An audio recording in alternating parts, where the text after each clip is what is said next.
देखकर इस वीडियो पर क्लिक किया है तो जाहिर है आप भी जानना चाहते हैं कि आखिर कैलाश पर्वत की चोटी पर क्या है। सदियों से इस रहस्यमयी पर्वत को लेकर अलग अलग मान्यताएं चलती आ रही हैं। कोई कहता है कि यहाँ साक्षात भगवान शिव निवास करते हैं, यानी ये उनका दिव्य धाम है। वहीं कुछ वैज्ञानिक इसे एक रहस्यमयी पिरामिड बताते हैं। लेकिन सच्चाई क्या है? क्या वाकई कोई ऐसी अदृश्य शक्ति है जो इंसान या किसी मशीन को वहां पहुंचने से रोक देती है? क्या यह कोई दैवी चमत्कार है या कोई ऐसा रहस्य जिसे समझना इंसान की सोच से भी बाहर है? अगर आप भी इन सवालों के जवाब जानना चाहते हैं तो इस वीडियो को अंत तक जरूर देखिए, क्योंकि आज हम आपको बताने जा रहे हैं वो कहानी जो वर्षों से लोगों के मन में एक रहस्य बनकर छुपी हुई है कि आखिर कैलाश की सबसे ऊंची चोटी पर क्या है। कहते हैं इस रहस्य को एक तपस्वी साधु ने अपने जीवन के अंतिम समय में अपने शिष्य को बताया था। क्या था वो रहस्य? क्यों आज तक कोई भी इंसान कैलाश के शिखर तक नहीं पहुंच पाया? अगर आप भी जानना चाहते हैं उस साधु की कही बातें तो जुड़े रहिए इस वीडियो के साथ। लेकिन उससे पहले अगर आप भी भगवान शिव के सच्चे भक्त हैं, कमेंट में हर हर महादेव लिखना मत भूलिएगा। तो चलिए अब शुरू करते हैं वो रहस्य जो सदियों से अनकहा था। बहुत समय पहले तिब्बत के एक सुनसान इलाके में मानसरोवर झील के किनारे एक साधु तपस्या करते थे। उनका नाम था गोपीनाथ गिरी। कोई नहीं जानता था वे कितने वर्षों से वहीं थे।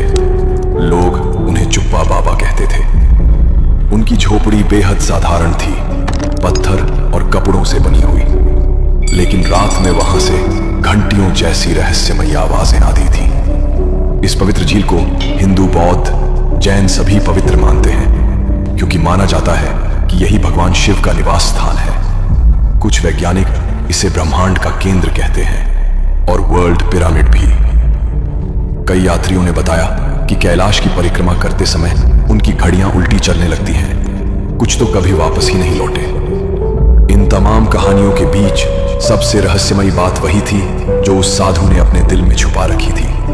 एक रात जब चांद की रोशनी मानसरोवर पर पड़ रही थी, साधु अपनी झोपड़ी के बाहर बैठे थे। उनके 4 शिष्य भी उनके पास आ बैठे।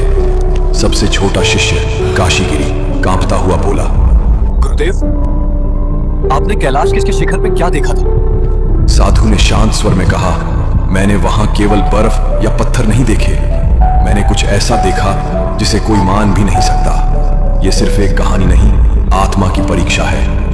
उन्होंने कहा, मैं तुम्हें 3 रातों में यह कथा सुनाऊंगा, हर रात एक हिस्सा। अगर किसी को डर है तो अभी लौट जाओ। कोई नहीं गया। उन्होंने आंखें मूंदी और कहा, वर्षों पहले जब मैंने मानसरोवर में स्नान किया, मेरा मन बहुत बेचैन था। लोग कहते थे जिसने कैलाश का शिखर देख लिया वह बदल जाता है। मैंने खुद देखा था कि कुछ यात्री ऊपर चढ़े और फिर कभी नहीं लौटे। मैंने जाना वहां कोई और शक्ति पहरा देती है। फिर उन्होंने बताया, एक रात मैंने शिखर की तरफ देखा। वहां एक नीली रोशनी दिखी जो किसी दीपक की लौ जैसी नहीं थी, बल्कि एक जीवित ऊर्जा जैसी लग रही थी। तभी मैंने तय कर लिया मैं वहां जाऊंगा। अगले दिन सुबह सवेरे उन्होंने अपनी यात्रा शुरू की। उनके पास केवल एक लकड़ी का दंड, एक कमंडल और एक गर्म वस्त्र था। जब मैं ऊपर पहुंचा, एक काले पत्थर पर कोई अजीब भाषा में निशान बने थे। उसे छूते ही लगा कि पत्थर के अंदर कोई धड़कन हो रही है। मैं थोड़ा डर गया, लेकिन उससे भी ज्यादा एक अजीब आकर्षण था, जैसे आत्मा कोई पुराना वादा पूरा करने आई हो। रात को फिर वही नीली रोशनी दिखी। अब उसमें एक आकृति दिख रही थी, त्रिशूल, और आवाज आई, आगे बढ़ो, द्वार खोलो। तीसरे दिन दोपहर तक मैं एक गोल गुंबद तक पहुंचा जो बर्फ में आधा डूबा हुआ था। उस पर संस्कृत में लिखा था, जो मेरे शिखर तक पहुंचता है वह अपने सच्चे स्वरूप को जान लेता है। मैंने हाथ रखा और उसी क्षण मेरी चेतना बुझ गई। जब उन्हें होश आया, वे किसी नीली रोशनी से भरे कक्ष में थे। कोई छत नहीं, कोई दरवाजा नहीं, बस मौन था। ऐसा मौन जो बोलता था। दूसरी रात की कथा। अगली रात शिष्य फिर से साधु के पास बैठे थे। सबसे बड़े शिष्य महादेवानंद ने पूछा, गुरुदेव, क्या आप सचमुच उस कक्ष से लौटे थे? साधु ने आंखें खोली और कहा, उस कक्ष में कोई दरवाजा नहीं था, लेकिन मैं वहां किसी अदृश्य शक्ति के सहारे जीवित था। तभी मुझे फिर वही आवाज सुनाई दी, जो यहां तक आया है वो अब अपने डर को पार कर चुका है, अगला द्वार अब खुलेगा। धीरे धीरे कक्ष पारदर्शी होने लगा और सामने कैलाश की शिखर दिखाई देने लगी। अब वो शिखर बदल चुका था। उस पर 4 विशाल चेहरे उभरे हुए थे, पूर्व, पश्चिम, उत्तर और दक्षिण की तरफ। उनकी आंखें बंद थीं, लेकिन ऐसा लग रहा था जैसे वे सब मुझे देख रहे हैं। काशीगिरी ने पूछा, गुरुदेव क्या उन्होंने कुछ कहा? साधु ने कहा, उन्होंने कुछ नहीं कहा, लेकिन उनका मौन मेरे भीतर एक तूफान जैसा चल रहा था।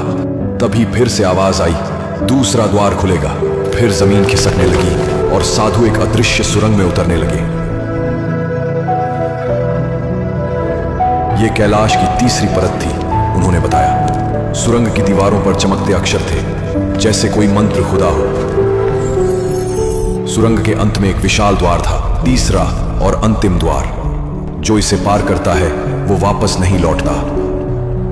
अगर ये कहानी सुनकर आपके मन में भी सवाल उठने लगे हैं तो इस वीडियो को एक लाइक जरूर दीजिए।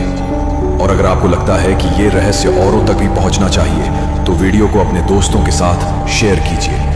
ऐसी ही अनसुनी कहानियां आगे भी सुनने के लिए चैनल को सब्सक्राइब करना ना भूलें और कमेंट में जरूर लिखें, मैं तैयार हूं कैलाश के तीसरे द्वार के लिए। अब चलिए बढ़ते हैं उस आखिरी रात की ओर।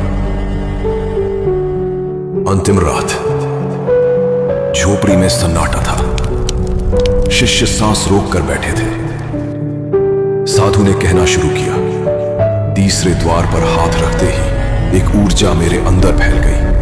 धीरे धीरे वो द्वार खुलने लगा और मैं किसी दूसरी ही दुनिया में पहुंच गया। वहां नीली और सफेद रोशनी का समंदर था। ठंड थी मगर दर्द नहीं था। हर कदम पर लगता जैसे मैं अब इंसानों की दुनिया में नहीं। वहां एक पत्थर का चबूतरा था, उस पर त्रिशूल गड़ा था, उससे नीली रोशनी निकल रही थी। मैंने हाथ जोड़कर प्रार्थना की, हे शक्ति मुझे दर्शन दो। तभी उस त्रिशूल से एक आकृति उठी, एक चेहरा, 3 आंखें, जटा, विशाल स्वरूप, शिव। वो कोई मूर्ति नहीं थी, ना कोई कल्पना, वो एक जीवित उपस्थिति थी। मैं रेत की तरह उनके सामने छोटा महसूस कर रहा था। तभी भीतर एक आवाज गूंजी, जो यहां तक आया है उसे अब द्वंद्व से मुक्ति मिलेगी। साधु बोले। मेरी सांस रुकने लगी, मैं शरीर से बाहर जाने लगा। तब मैंने जाना कैलाश कोई चोटी नहीं, ये चेतना का द्वार है। यहां जो आता है उसे अपने असली रूप का दर्शन होता है। यही मुक्ति है, यही भय भी। मैं लौट आया, लेकिन अब मैं वही इंसान नहीं रहा। मैंने मौन व्रत ले लिया ताकि यह सच किसी पर थोप ना दूं। झोपड़ी में शांति थी, दीपक की लौ कांप रही थी। काशीगिरी ने धीरे से पूछा, गुरुदेव क्या यह सब सपना था? साधु ने मुस्कुराकर कहा, अगर आत्मा उसमें डूब जाए तो सपना भी सच हो जाता है।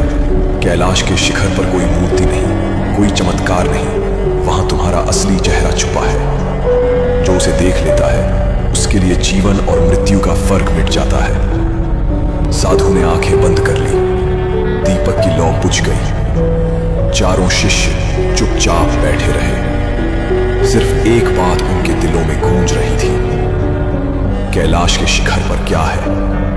तुम्हारा ही असली चेहरा। कैलाश कोई चोटी नहीं, वो शिव का श्वास है जिसे सिर्फ वही महसूस कर सकता है जो खुद को मिटा चुका हो। जो वहां गया वो लौटा नहीं बल्कि जाग उठा।